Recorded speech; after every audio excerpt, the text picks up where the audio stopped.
Hey guys, आप सभी का स्वागत है मेरे यूट्यूब चैनल ज्ञान IQ पर। और आज हम करेंगे सेट 3 सीटेट EVS पेडागोजी का। देखिए, मैं अभी इस सीरीज़ में आपको प्रीवियस ईयर के क्वेश्चन पेपर्स करा रही हूँ और इससे पहले मैंने दिसंबर 2018 के 30 क्वेश्चन EVS सेक्शन के वो ऑलरेडी मैंने करा दिए हैं और उनकी वीडियोस जो है मैं अपलोड कर चुकी हूँ। तो अगर आपको देखनी है तो आप प्लेलिस्ट में जाइए, सीटेट EVS पेडागोजी में देखिए, वहाँ पर आपको दोनों वीडियोज़ मिल जाएंगी। और देखिए, अगर आप देखेंगे तो आपको बहुत सारी चीज़ें क्लियर भी होगी। जैसे मैंने कहा है कि 30 में से 30 नंबर लाने हैं तो प्रीवियस ईयर के क्वेश्चन पेपर्स आपको करने ही पड़ेंगे। कंसेप्ट तो जो आपके क्लियर है वो क्लियर है ही, साथ ही साथ क्वेश्चन पेपर पढ़ने से आपको और आइडियाज़ मिलते हैं, आपको पेडागोजी की समझ मिलती है कि किस तरह से क्वेश्चंस पूछे जाते हैं। और अब तक 13 पेपर सीटेट के जो हो चुके हैं और इतने सारे पेपर्स हैं, 13 पेपर्स में से आप देख लीजिए काफ़ी क्वेश्चंस आपको मिल जाएंगे EVS के। तो अगर आपके पास पेपर नहीं है तो आप डाउनलोड कर सकते हैं सीटेट CBSE की साइट से। और अगर आप एक्सप्लेनेशन के साथ देखना चाहते हैं तो आप मेरी वीडियोस को ज़रूर फॉलो करें। तो चलिए, आज हम करेंगे जुलाई 2019 का, जो जुलाई 2019 का पेपर था सीटेट का पेपर 1। तो उसके जो सीटेट के क्वेश्चन हैं वो हम क्लियर करेंगे आज। पहले 15 क्वेश्चन आज हम करेंगे, 15 हम दूसरे पार्ट में करेंगे। तो चलिए स्टार्ट करते हैं। सो गाइज, मैं आपको पहले बता दूं, ये जुलाई 2019 का क्वेश्चन पेपर है सीटेट का, जुलाई 2019 का। तो इसके हम EVS के सेक्शन के जो क्वेश्चन है वो सोल्व करेंगे। फर्स्ट क्वेश्चन है, which of the following is not obtained from petroleum, यानी कि पेट्रोलियम से कौन सी चीज़ इनमें से हमें प्राप्त नहीं होती है। तो इसके ऑप्शंस हैं, एलिमिनेट कीजिए। डीजल, ऑब्वियसली डीजल हमें प्राप्त होता है, तो ये तो आंसर हो ही नहीं सकता। फिर उसके बाद वैक्स, ग्रीस और कोल। अगर आपको कोल की थोड़ी बहुत भी नॉलेज है तो आपको सबको पता है कि कोल की पूरी खदानें होती हैं, वहाँ से कोयला जो है वो निकाला जाता है और ऑब्वियसली उसमें पेट्रोलियम का पदार्थ नहीं होता है। ऊपर से ये जो मोम हो गया, ग्रीस हो गया, ये बनाया जाता है और इसमें पेट्रोलियम का यूज़ किया जाता है। तो इसका सही आंसर हो जाएगा कोल। और ये बहुत ही डायरेक्ट क्वेश्चन था और आसान भी था। अब हम अगला क्वेश्चन देखते हैं। Select from the following a set of festival celebrated on the full moon, यानी कि पूर्णिमा के दिन। पूर्णिमा, या फुल मून को बोलते हैं पूर्णिमा और न्यू मून को हम बोलते हैं अमावस्या। तो पूर्णिमा के दिन कौन सा ये फेस्टिवल्स का समूह है जो मनाया जाता है। यहाँ पे कुछ फेस्टिवल्स आपको दिए हुए हैं, कुछ त्योहारों के नाम दिए हुए हैं, बस आपको एक सेट छांटना है जो पूर्णिमा के दिन को मनाया जाता है। सबसे पहले देखते हैं ऑप्शन, दिवाली, गुरु नानक बर्थडे और रक्षाबंधन। तो अगर आप 5th क्लास की EVS की बुक पढ़ेंगे तो उसके अंदर एक चैप्टर है, उसमें फुल मून, न्यू मून का पूरा जिक्र किया गया है, फेजेस ऑफ मून भी इसमें बताए गए हैं। वहाँ से आप पढ़ेंगे तो आपको डेफिनेटली पता चल जाएगा कि इसका सही ऑप्शन क्या होगा। और साथ ही हम त्यौहार तो अपने रियल ज़िंदगी में मनाते ही हैं, तो वो एक्सपीरियंस भी आपको यहाँ पर काम आएगा। तो देखिए, जो दिवाली है वो तो ऑब्वियसली अमावस्या की रात को मनाई जाती है, तो ये फर्स्ट ऑप्शन जो है ये तो बिल्कुल कैंसिल कर दीजिए क्योंकि दिवाली है। उसके बाद आती है होली, महाशिवरात्रि और बुद्ध जयंती। तो होली तो जो है वो आप सबको पता है कि पूर्णिमा की रात्रि को मनाई जाती है और बुद्ध पूर्णिमा में तो बुद्ध जयंती जो है बुद्ध पूर्णिमा का आपको फेस्टिवल है, तो पूर्णिमा का त्यौहार रिलेटेड है। उसके बाद महाशिवरात्रि जो है अमावस्या की रात से जस्ट एक दिन पहले मनाई जाती है, तो ये ऑप्शन भी आपका कैंसिल हो जाएगा। उसके बाद थर्ड ऑप्शन है होली, रक्षाबंधन और गुरु नानक बर्थडे। देखिए, इसका सही आंसर जो है वो ऑप्शन 3 है। ये तीनों ही त्यौहार जो हैं वो पूर्णिमा को मनाए जाते हैं। इसमें दिवाली, फिर से दिवाली आ गया, तो ये ऑप्शन आप कैंसिल कर दीजिए क्योंकि दिवाली और महाशिवरात्रि जो है इनका रिलेशन जो है अमावस्या से रिलेटेड है। तो इस तरह से इस क्वेश्चन का जो आंसर, सही आंसर हो जाएगा वो ऑप्शन 3 होगा। चलिए अब नेक्स्ट देखते हैं। Which of the following groups of state has a coast on Arabian sea. देखिए, अरेबियन सी यानी कि अरब सागर के कोस्ट पर कौन कौन से इनमें से स्टेट्स हैं। तो इसमें मैं आपको डायरेक्ट आंसर बताती हूँ, फिर मैं आपको मैप दिखाऊंगी। इसका पहला ऑप्शन जो है कर्नाटक, केरल और गुजरात इसका सही आंसर है। ये क्यों है वो मैं आपको एक बार मैप दिखाती हूँ, तब आपको क्लियर हो जाएगा। देखिए गाइज, ये है भारत का मैप, ये भारत का नया मैप है। और साथ ही साथ इसमें देखिए अभी अरेबियन सी की बात हो रही है। देखिए, ये है यहाँ पर अरेबियन सी। तो ये जो अरेबियन सी है, ये इसके कोस्ट के साइड में कौन से राज्य लगते हैं ये आपको याद रखना है। इधर होती है बंगाल की खाड़ी, ठीक है। तो ये ईस्टर्न कोस्ट जो होते हैं वो इधर है और इनको हम वेस्टर्न कोस्ट बोलते हैं। तो ये पश्चिमी कोस्ट कहलाते हैं यहाँ पर। और यहाँ पर कौन कौन से राज्य हैं, एक तो देखिए यहाँ पर गुजरात फर्स्ट राज्य है, वो भी अरब सागर की तरफ है। उसके बाद यहाँ पर महाराष्ट्र, मुंबई जो है ये भी अरब सागर की साइड है। उसके बाद गोवा है इधर, उसके बाद कर्नाटक है, केरला। केरला है। तो इस तरह से ये आपको गुजरात, महाराष्ट्र, कर्नाटका, केरला, गोवा ये आपको याद रखने हैं, ये 5 स्टेट जो हैं। तो ये वेस्टर्न अरेबियन सी से इसका लिंक है। और अगर आप इधर देखें बे ऑफ बंगाल से, तो यहाँ पे वेस्ट बंगाल आपको मिल जाता है, उड़ीसा आपको मिल जाता है, साथ ही साथ आपको आंध्र प्रदेश मिल जाता है और तमिलनाडु मिल जाता है। तो आप मैप की प्रैक्टिस कीजिए, उसको एक बार देखिए 2-3 बार, आपको काफ़ी कुछ क्लियर हो जाएगा। तो आई होप कि आपको क्लियर हो गया होगा कि कर्नाटका, केरल और गुजरात जो है वो इसका आंसर है। यहाँ पे देखिए आंध्र प्रदेश और उड़ीसा है, ये वेस्टर्न की साइड नहीं है, ये बे ऑफ बंगाल की साइड में, कि बंगाल की खाड़ी की साइड हैं ये वाले जो हैं स्टेट्स। उसके बाद यहाँ पे केरल, कर्नाटक और वेस्ट बंगाल है, तो West Bengal obviously eastern side में पड़ता है। उसके बाद अगर हम देखें तमिलनाडु, आंध्र प्रदेश और कर्नाटक, तो यहाँ पे आंध्र प्रदेश भी जो है वो ईस्टर्न साइड में है। उसके साथ साथ जो है तमिलनाडु भी उस ईस्ट के कोस्ट की साइड लगता है, बंगाल की खाड़ी की साइड। तो इस तरह से हम कह सकते हैं कि इसका सही ऑप्शन जो है वो ऑप्शन 1 है। तो चलिए नेक्स्ट क्वेश्चन देखते हैं। नेक्स्ट है where is Jharkhand located on the map of our country. अब इसके लिए फिर से आपको जो है मैप की प्रैक्टिस करनी होगी, मैप देखना होगा। तो देखिए मैप के क्वेश्चंस भी काफ़ी पूछे जा रहे हैं। तो इसका सही उत्तर होगा सी, यानी कि नॉर्थ ऑफ उड़ीसा। तो अब इसको हम देखते हैं कि इसका सही उत्तर नॉर्थ ऑफ उड़ीसा कैसे आया है। ये देखिए इसमें आपको उड़ीसा की जो लोकेशन है वो दिख रही होगी, यहाँ पर ये है उड़ीसा राज्य है, और यहाँ पर ये जो पर्पल में है ये झारखंड राज्य है। तो अगर उड़ीसा से इसकी डायरेक्शन देखें तो ऊपर की साइड हमारी ये नॉर्थ डायरेक्शन है, तो इस साइड में उड़ीसा के बिल्कुल नॉर्थ में क्या है, कौन सा राज्य पड़ता है, झारखंड।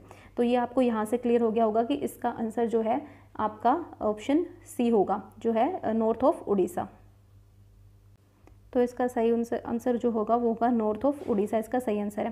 देखिए अगर हम वेस्ट ऑफ उत्तर प्रदेश देखें तो वो भी इसमें नहीं है, क्योंकि अगर यहाँ पर उत्तर प्रदेश है तो वेस्ट इस साइड में पड़ता है, जबकि झारखंड इस साइड में हो जाता है। उसके बाद अगला ऑप्शन है वेस्ट बंगाल, तो वेस्ट बंगाल अगर इधर है तो ईस्ट साइड तो इधर पड़ेगी, लेकिन झारखंड तो इस साइड है। उसके बाद साउथ ईस्ट ऑफ छत्तीसगढ़, अब छत्तीसगढ़ की भी लोकेशन ऐसी नहीं है कि वहाँ से साउथ ईस्ट, क्योंकि नीचे पड़ेगा और छत्तीसगढ़ के कहीं ऊपर पड़ता है ये जो झारखंड है। तो इस तरह से क्लियर हो गया कि इसका डायरेक्ट आंसर जो है वो होगा नॉर्थ ऑफ उड़ीसा। तो चलिए नेक्स्ट क्वेश्चन देखते हैं गाइस, ये क्या है। तो ये क्वेश्चन है डायरेक्शन पर बेस्ड है, तो देख लेते हैं। देखिए रीजनिंग टाइप का क्वेश्चन भी पूछा हुआ है ईवीएस में, तो आपको थोड़ी मेंटल एबिलिटी जो है वो भी टेस्ट की जा रही है। अब देखिए क्वेश्चन मैं पढ़ के बता देती हूँ, इसका सोल्यूशन मैं अलग से कराऊंगी आपको। मैं आपको जनरली बता देती हूँ कि एक्स जो है, आपका घर जो है ये एक्स प्लेस है एक तरह से, और आपका स्कूल है वाई प्लेस। अब इन दोनों के बीच डायरेक्ट लिंक नहीं है, कोई भी सीधा रास्ता नहीं है। अब वो कोई टेढ़ा मेढ़ा रास्ता जाता है, पहले ए पर जाता है, फिर बी पर जाता है, फिर सी पर जाता है।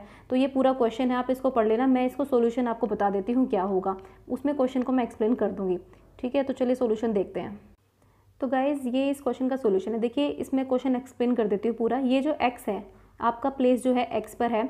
सबसे पहले क्या होता है कि एक्स जो है ए की तरफ जाता है, जो कि एक्स के नॉर्थ में है, तो ये आपकी नॉर्थ डायरेक्शन है। तो इसके नॉर्थ में ये आ गया आपका ए, 30 मीटर चलता है। उसके बाद क्या करना है आपको कि ए से बी की तरफ जाना है, जो बी जो है वो ए की वेस्ट डायरेक्शन में है, तो ये आपकी वेस्ट डायरेक्शन होगी। तो यहाँ पर ये बी हो गया, जो कि यहाँ पर 40 मीटर की दूरी तय करता है। अब नेक्स्ट बताया है कि अब बी से सी तक पहुँचना है, और सी कहाँ पर है, सी बी की नॉर्थ डायरेक्शन में है, तो ये नॉर्थ डायरेक्शन होगी। तो बी के नॉर्थ में आपका क्या हो गया, यहाँ पे हो गया सी, ठीक है। आप यहाँ तक भी पहुँच गए। उसके बाद ये कह रहा है कि सी के फिर वेस्ट में जाना है, तो ये वेस्ट डायरेक्शन है, तो सी की वेस्ट डायरेक्शन होगी ये।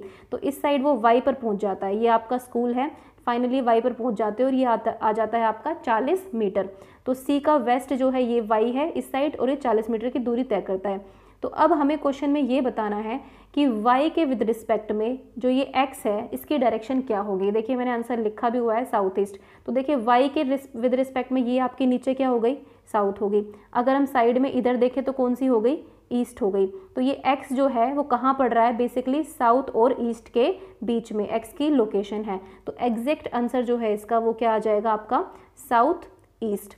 साउथ ईस्ट जो है इसका एग्जैक्ट आंसर आ जाएगा, क्योंकि वाई के बिल्कुल इसमें देखिए आपको इधर साउथ नजर आ रहा होगा, इधर आपको ईस्ट नजर आ रहा होगा, और ये बिल्कुल यहाँ पर बीच में है। तो इसका करेक्ट आंसर होगा साउथ ईस्ट। अगला क्वेश्चन देखते हैं। कोई लड़का मडगांव से 30 जून 2019 को किसी रेलगाड़ी में सवार हुआ। यह रेलगाड़ी 9:45 यानी कि 9:45 बजे जो है मडगांव से चली, और अगले दिन 7:15 पर नागरकोइल पहुंची। तो यानी कि आज सपोज आज चली है 9:45 पर, तो अगले दिन यानी कि नेक्स्ट डे 7:15 पर पहुंचती है, ठीक है। तो यदि इस समय अंतराल में रेलगाड़ी द्वारा तय की गई दूरी, टोटल डिस्टेंस आपको दिया हुआ है 1140, तो अब हमें इसकी निकालनी है औसत चाल। औसत चाल मतलब एवरेज स्पीड आपको निकालनी है। देखिए एवरेज स्पीड निकालने के वैसे फॉर्मूला एक सिंपल सा फॉर्मूला होता है, वो आप यहाँ पर अप्लाई कर सकते हैं। टोटल डिस्टेंस अपॉन में total time, total distance upon में टोटल टाइम जो होता है वो एवरेज स्पीड का जो है फॉर्मूला होता है। तो ये वाला क्वेश्चन जो है इसी से सोल्व होगा। इसका सॉल्यूशन मैंने किया हुआ है, मैं आपको दिखा देती हूँ। एक चीज़ मैं आपको नोट कराना चाहूँगी कि 9:45 आवर्स है, आवर्स में है ये, ओके। AM PM आपको ऐसे मेंशन नहीं किया गया है, ये आवर्स में है। तो आवर्स में क्या होता है, 24 आवर्स क्लॉक के हिसाब से दिया गया है। मतलब आप 11 के बाद 12, 12 के बाद आप 13 पढ़ेंगे, 1 नहीं पढ़ेंगे। तो इस तरह से आपको क्वेश्चन सोल्व कैसे करना है मैं आपको बताती हूँ। गाइज अगर आप AM PM पढ़ना चाहते हैं तो इसको AM पढ़िए, और ये भी आगे फिर 7:15 AM पर पहुंची है। तो AM PM का कन्फ्यूजन ना हो आपको कि सुबह का टाइम था या शाम का टाइम था, इसलिए मैं आपको बता रही हूँ कि आवर्स में पढ़ेंगे तो आप क्वेश्चन अच्छे से सोल्व कर पाएंगे। अब देखिए करना कैसे है क्वेश्चन को सोल्व। देखिए 9:45 पर ट्रेन जो है वो चली है, ठीक है, 9:45 आवर्स पर। तो आप अगर 10:45 तक काउंट करेंगे तो 1 घंटा, अगर फिर आप एक आगे 11:45 तक काउंट करेंगे तो 2 घंटे हो गए। इस तरह से हम काउंटिंग कर सकते हैं इसकी। मैं आपको सबसे सिंपल तरीका बता रही हूँ ये, ठीक है। तो आप अगले दिन 7:15 तक काउंट करेंगे तो बताती हूँ कितना टाइम हो जाएगा। देखिए आप एक आप उंगलियों पर काउंट कर सकते हैं, आप मेंटली भी कैलकुलेट कर सकते हैं। 9:45 से 6:45 अगले दिन तक 21 घंटे कंप्लीट हो रहे हैं, ठीक है। ये 9:45 से 10, 11, 12, 13, 14, 15, 16, 24 तक गई। फिर उसके बाद 1, 2, 3, 4, 5, 6:45 तक मैंने टाइम कैलकुलेट किया तो कितना आ गया 21 आवर्स। उसके बाद हमें टाइम कब तक का चाहिए, 7:15 तक। 6:15 और 7:15 के बीच में कितना टाइम गैप हो गया, 6:15 से लेकर 7:15 के बीच में कितना टाइम है, 30 मिनट्स। यानी कि टोटल टाइम आपका आ गया 21 आवर्स और 30 मिनट्स, यानी कि 21.5 घंटे जो है वो आपका टोटल टाइम आ गया है। अब इसको पहले आप आवर्स में कन्वर्ट कर लीजिए, सिंपल है। 30 मिनट को आप 1/2 लिख सकते हैं। देखिए मैंने लिखा हुआ है 21 1/2, तो आपका टाइम कितना आ जाएगा, आपका आ जाएगा ये प्रॉपर फ्रैक्शन में इसको वो कर लीजिए कन्वर्ट, तो 43/2 इसका आवर्स जो है इसका टाइम आ जाएगा। टाइम आपके पास आ गया है, डिस्टेंस आपका ऑलरेडी 1140 दिया हुआ है, टाइम आप 43/2 लगाएंगे। 1140 ये 2 जो है ऊपर चला जाएगा और 43 नीचे ही रहेगा। इसको काट के आप निकालेंगे तो डिस्टेंस निकलेगा एवरेज स्पीड आपकी निकलेगी 53.02 किलोमीटर पर आवर। ये देखिए इसमें आंसर इसका निकला हुआ है। ऐसा क्वेश्चन एक और आया था, बिल्कुल सेम आया था, बस डिजिट्स चेंज कर दी थी जब दूसरी बार आया था पेपर में। तो ये इस टाइप का क्वेश्चन रिपीट हो रहा है, तो मैं आपको बता देती हूँ। देखिए ये इसमें इसका टोटल जो है फार्मूला मैंने लगाया हुआ है। तो एवरेज स्पीड आपकी यहाँ पर आ गई है 53.02 किलोमीटर पर आवर। आप चाहें तो इसका स्क्रीनशॉट भी ले सकते हैं, मैंने कैलकुलेट किया हुआ है। फिर से एक बार समझाती हूँ। 9:45 से अगर आप 7:15 तक, सपोज आज सुबह के 9:45 बजे हैं और अगले दिन जो है 7:15 तक, सुबह के 7:15 तक ट्रेन चली है, तो इस बीच का जो टोटल टाइम है वो आप कैलकुलेट कर लीजिए, फिंगर्स पर कैलकुलेट कीजिए, चाहे मेंटली वो आपका अपना तरीका है, उसके थ्रू आप देखेंगे तो 21 घंटे 21.5 घंटे का टाइम आ जाएगा, जिसको हम 43/2 लिख सकते हैं। और इस 43/2 को जब आप डिवाइड करेंगे डिस्टेंस से तो आपकी एवरेज स्पीड जो है वो निकल कर आ जाएगी। तो ये इसका सोल्यूशन है। तो देखिए इसमें 53 जो है 53 किलोमीटर पर आवर इसका सोल्यूशन आ जाएगा। वो अप्रॉक्सीमेट निकला है लेकिन 53 है एग्जैक्ट, तो ये आपका सही आंसर होगा 53। नेक्स्ट हमारा क्वेश्चन है, हमारे देश के एक जंगल में उस जंगल के लोगों यानी कि आदिवासी जो कि जंगल में रहते हैं को खेती के लिए ज़मीन जो है ग्राम सभा द्वारा एक विशेष मात्रक, तो जो एक ग्राम सभाएं होती हैं, ये जो ज़मीन होती है ग्राम सभाओं के द्वारा किस यूनिट के थ्रू बांटी जाती है, वो एक टिन यूनिट होती है, TIN। ये देखिए अलॉय वगैरह की बात नहीं हो रही यहाँ पे, ये टिन जो है एक यूनिट है, मेजरिंग यूनिट है, इसके थ्रू नापी जाती है। तो ये टिन है क्या, तो ये आपसे पूछा है कि टिन क्या है। तो टिन क्या होता है, एक land on which a farmer grows 1 tin of seed, जिस पर 1 टिन सीड्स उगाता है उसको हम टिन बोल देते हैं, एक टिन बोल देते हैं, ज़मीन का मेजरिंग यूनिट एक तरह से। तो ये जो क्वेश्चन है ये आया हुआ है चैप्टर हुज फॉरेस्ट से। हुज फॉरेस्ट चैप्टर है क्लास 5 की NCERT से, EVS की NCERT जो है क्लास 5 की। तो हुज फॉरेस्ट चैप्टर से ये क्वेश्चन जो है आपको दिया गया है, ठीक है। तो NCERT जो है पढ़ना बहुत ज़रूरी है आपके लिए, पढ़िए, आपको काफ़ी नॉलेज मिलेगी उससे। उसके बिना तो आप भूल जाइए कि EVS में आप अच्छा स्कोर कर सकते हैं। NCERT पढ़ना इज़ मस्ट। उसके बाद in which of the following cities the mountains of sand called sand dunes, sand dunes आपने रेगिस्तान देखा होगा, अपने वीडियोस डिस्कवरी में देखा होगा। सैंड ड्यून्स क्या होते हैं कि रेत के जो कोरा सूखा रेत जो होता है उसके पहाड़ बन जाते हैं, उनको हम सैंड ड्यून्स बोलते हैं। ज़्यादा लंबे नहीं होते लेकिन रेत की जो हीप्स हैं इकट्ठी हो जाती है तो उसको हम सैंड ड्यून्स बोलते हैं। तो कहाँ पर मिलता है सैंड ड्यून्स, ये जो रेत के टीले होते हैं ये कहाँ से मिलता है? ये भी ईवीएस के चैप्टर से आया हुआ है। ईवीएस जो 4th 5th year, I don't remember the exact class, but ये ईवीएस के एक चैप्टर में ही है, एनसीईआरटी के में 3rd to 5th की बुक्स पढ़िए, वहाँ से आप ज़रूर मिलेगा। अब देखिए काबुल, काबुल जो है अफगानिस्तान की राजधानी है, तो ये भी नहीं है इसका आंसर। बर्लिन जर्मनी की राजधानी है, ये भी नहीं है। थिम्पू भूटान की, भूटान में तो रेगिस्तान इज़ इम्पॉसिबल, और जर्मनी में भी नहीं है, तो इसका सही आंसर है यूएई। यूएई का अबू धाबी, अबू धाबी जो है यूएई की राजधानी है, यूनाइटेड अरब एमिरेट्स। तो यूएई की जो है ये राजधानी है अबू धाबी, और यहाँ पर जो है मिलते हैं सैंड ड्यून्स। नेक्स्ट क्वेश्चन पढ़ते हैं। हम सभी पुराने कुओं को देखते हैं जो अब सूख गए हैं। हमारे बड़े ये कहते हैं कि अब से लगभग 25-30 साल पहले इन कुओं में काफ़ी पानी था, परंतु अब ये पूरी तरह सूख गए हैं। तो निम्नलिखित में से कुओं के सूखने का क्या कारण है? तो बेसिकली वेल्स जो हैं, आपके गांव में जो वेल्स होते थे उनमें पानी आजकल नहीं मिलता है देखने को, अगर आप किसी भी वेल में गए होंगे। लेकिन लोग, हमारे दादा दादी या परदादा दादी जो भी थे, वो बताते थे कि इनमें काफ़ी पानी होता था या उन्होंने काफ़ी पानी यूज़ किया है। पहले लोग कुओं से ही पानी भर भर कर लाते थे। तो इनके सूखने का क्या कारण है वो आपको बताना है। इसमें 4 ऑप्शन दिए हुए हैं, चारों को पढ़ के बता देती हूँ। जिन झीलों में वर्षा का पानी इकट्ठा होता है अब वहाँ नहीं है। पेड़, कुओं और आसपास के क्षेत्रों की ज़मीन अब कोलतार या सीमेंट से ढक गई है। कुओं का कोई उपयोग नहीं करता क्योंकि हर घर में टोंटियाँ यानी कि ये जो टैप्स होते हैं वो लग गए हैं। भूमिगत पानी को खींचने के लिए कई विद्युत मोटर चलित पंप जो है वो लग गए हैं। तो देखिए मैं आपको इसका एग्जैक्ट आंसर बताती हूँ। देखिए हम डिस्कस करते हैं। जिन झीलों में वर्षा का पानी इकट्ठा होता था वही नहीं है, ये बात बिल्कुल करेक्ट है कि ग्राउंड वाटर जो है, झील जो थी, झील बनाई जाती थी पहले, वहाँ पर भी पानी जो है सूखता जा रहा है क्योंकि हमने ग्राउंड वाटर को बहुत ज़्यादा खींच लिया एक तरह से मैं कहूँगी तो। पेड़ों और कुओं और आसपास के क्षेत्रों की ज़मीन अब सीमेंट से ढक गई है, ये भी बात सही है। सीमेंट आ जाएगी तो ग्राउंड वाटर जो है ज़मीन के अंदर पहुँचेगा कैसे, क्योंकि सीमेंट जो है वो तो उसके ऊपर से पानी निकल जाता है, एब्जॉर्ब होता नहीं है। तो ये भी रीज़न ठीक है।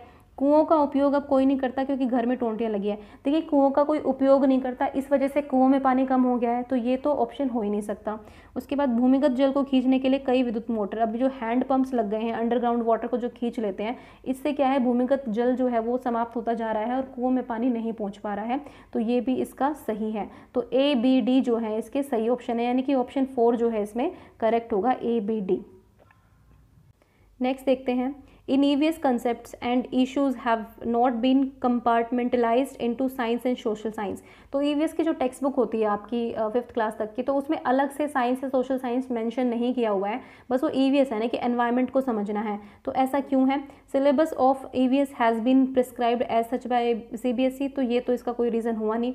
The child looks at her और his environment in holistic manner. देखिए पूरे समग्र रूप में बच्चा जो है देखता है। अगर आप डिपार्टमेंट बना देंगे कि ये साइंस है, ये सोशल साइंस है, लेकिन उसको ये समझना होगा बच्चे को पहले कि सब कुछ आपके एनवायरनमेंट का भाग है। तो सोशल साइंस और साइंस अलग कर देने से उसका जो मेन आपका होलिस्टिक डेवलपमेंट जो चाहते हैं उसमें कहीं ना कहीं रुकावट आएगी। तो सेकंड इसका सही ऑप्शन है। It is a good teaching learning strategy, तो ये कोई गुड टीचिंग लर्निंग स्ट्रैटेजी है, हो सकती है, बट ये एक तरह से इसका एग्जैक्ट आंसर हमें नहीं देता है। उसके बाद it is for decreasing the syllabus load, ये तो बिल्कुल भी नहीं हो सकता।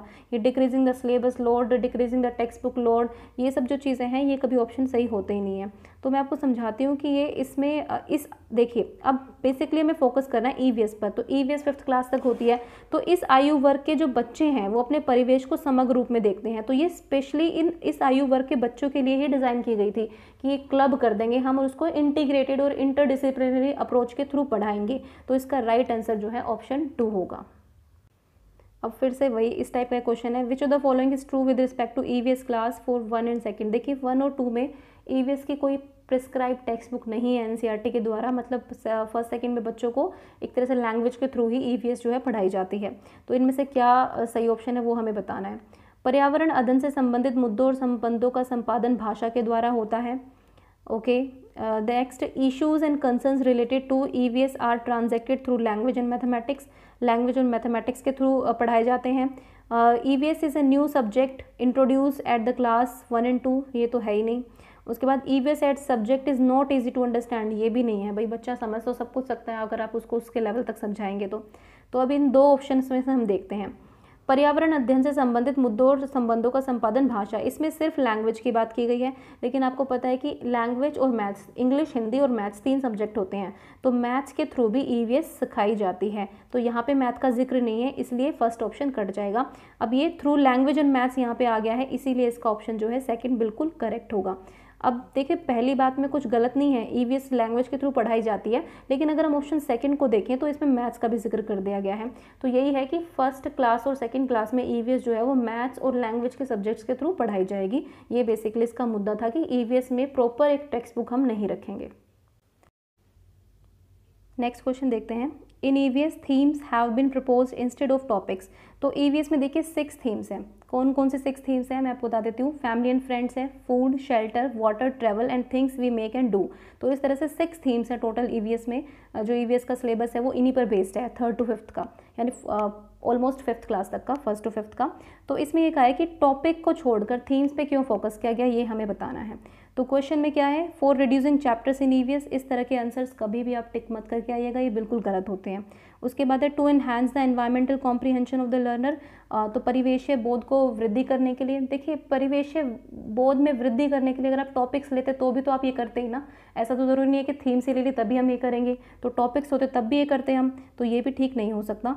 उसके बाद है for developing connected and inter related understanding of issues of learners local environment. अब थीम ली गई हैं और थीम के साथ साथ आप देखेंगे बुक्स अगर आप खोलकर देखी होंगी आपने, तो बहुत ही लोकल स्टोरीज जो हैं, आदिवासी की स्टोरीज, अगर कोई ग्राउंड लेवल से फेमस हुआ है जो अब मेहनत करके, उन लोगों की स्टोरीज है, बहुत सारी ऐसी मैं कहूँगी कि लोकल चीज़ें दिखाई गई हैं ईवीएस में, एक तरह से बच्चा ताकि कनेक्टेड फील कर सके। एकदम से हाई फाई चीज़ें नहीं दिखाई गई हैं कि बच्चे जो हैं, जो हर तरह के परिवेश का बच्चा जो है वो समझ सके, तो हर तरह का एनवायरनमेंट जो है इन ईवीएस की टेक्स्ट बुक्स में दिखाया गया है।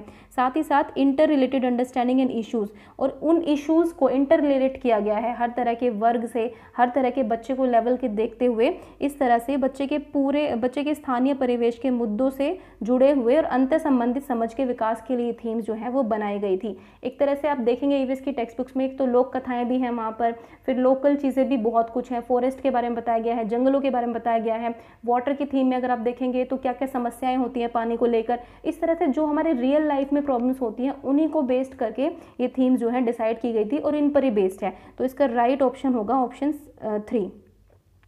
3।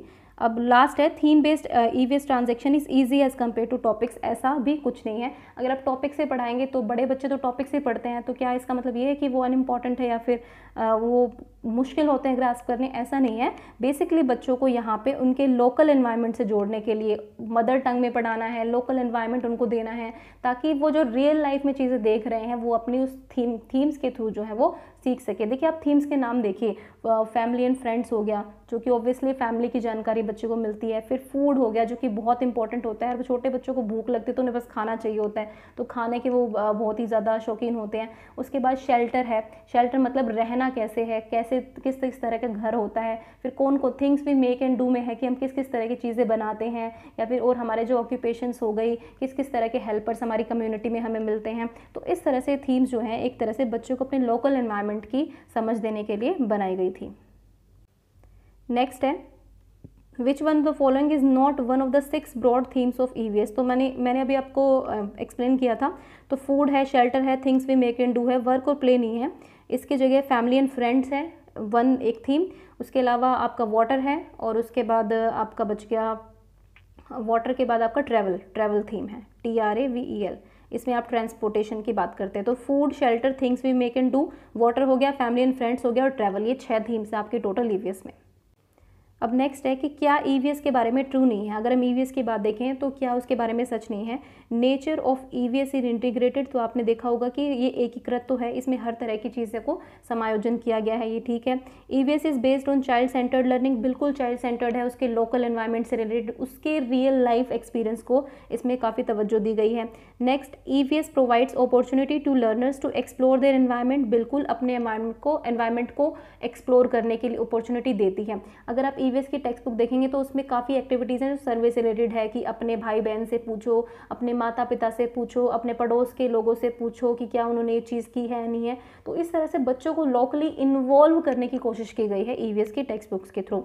अब लास्ट है EVS emphasises descriptions and definitions, तो ये तो बिल्कुल भी नहीं है, कोई डेफिनेशन कोई इस तरह की चीज़ वहाँ पे एग्जैक्टली नहीं बोला है कि जैसे कि डिफाइन इस चीज़ को, या आप देखते हैं आप प्राइवेट पब्लिशर्स की बुक देखिएगा कभी भी ईवीएस या साइंस की, तो उसमें आपको मिलेगी प्रॉपर की पॉइंट्स ये होते हैं कि इसकी डेफिनेशन ये, इसकी डेफिनेशन ये हो। लेकिन इसमें जो है ईवीएस की बुक्स जो है एनसीईआरटी की, इनमें डेफिनेशंस तो सिखाई गई हैं लेकिन वो एक मज़ेदार तरीके से सिखाई गई हैं। जैसे कि उसमें क्वेश्चन आंसरिंग मेथड यूज़ किया गया है, दो बच्चे आपस में बात कर रहे हैं, वो एक दूसरे से पूछते हैं, लेह लद्दाख के बारे में पूछ रहे हैं, फिर खाने के बारे में पूछ रहे हैं, खेल के बारे में पूछ रहे हैं, तो इस तरह से बच्चों को इन्वॉल्व करके सारी चीज़ों की नॉलेज दी गई है ईवीएस की टेक्स्ट बुक्स में। नेक्स्ट क्वेश्चन देख लेते हैं, which one of the following is very important in constructing knowledge in EVS. तो ईवीएस में नॉलेज कंस्ट्रक्शन के लिए इनमें से क्या बहुत इंपॉर्टेंट है? एक्टिव पार्टिसिपेशन, मतलब बच्चे की सक्रिय भागीदारी, बिल्कुल वो पैसिव नहीं होना चाहिए, बच्चा इन्वॉल्व होना चाहिए हर चीज़ में। एक्टिविटीज़ उसको मज़ेदार लगनी चाहिए और उसको एक हेल्दी एनवायरनमेंट प्रोवाइड कराना है ताकि वो खुद आकर इनिशिएटिव ले और एक्टिविटीज़ में पार्टिसिपेट करे। दूसरा है relating child's knowledge with the teacher's knowledge, बच्चों के ज्ञान को शिक्षकों के ज्ञान से जोड़ना। देखिए ये नहीं है, बच्चों के ज्ञान को शिक्षकों के ज्ञान से नहीं बल्कि अपने रियल लाइफ एक्सपीरियंस के साथ जोड़ना इंपॉर्टेंट होता है। Next, learning EVS outside the four walls of the classroom, बिल्कुल रियल लाइफ सिचुएशंस को अंदर लाया जाए, सिर्फ कक्षा के चार दीवारी के भीतर ही उसको बंद नहीं करना है, तो ये भी ठीक है। ए ठीक हो गया, सी ठीक हो गया। Relating child's local knowledge to the school knowledge, बच्चे के जो लोकल नॉलेज है, उसका जो स्थानीय ज्ञान है, उसकी जो प्री एग्जिस्टिंग नॉलेज है। देखिए बच्चा जब स्कूल में आता है तो ब्लैंक स्लेट नहीं होता है, वो काफ़ी एक्सपीरियंस अपने साथ लेकर आता है स्कूल में, तो उन एक्सपीरियंस का जो उसकी वो नॉलेज लोकल नॉलेज वो इन्हीं एक्सपीरियंस के थ्रू बनती है, तो वो जो है बच्चे की स्कूल नॉलेज से कनेक्टेड होनी चाहिए, ये भी ठीक है। तो ए बी इसमें नहीं होगा आंसर, तो यहाँ पे देखते हैं ए सी डी ऑप्शन, तो first option is right, A C D is the right option. तो गाइज़ ये कुछ 75 तक क्वेश्चन जो मैंने आपको करा दिए हैं इस पेपर के। अब वीडियो काफ़ी लंबी हो रही है तो मैं यहीं पर रुक जाती हूँ और नेक्स्ट पार्ट में मैं जो इसके बाद के क्वेश्चन है वो आपको कराऊंगी ज़रूर। तो इस तरह से हम ईवीएस का ये पेपर जो है कंप्लीट करेंगे ईवीएस सेक्शन का। सो बने रहिए मेरे साथ ज्ञान IQ पर, और अब वीडियो अच्छी लगे तो चैनल को सब्सक्राइब भी ज़रूर कीजिए। Thank you for watching.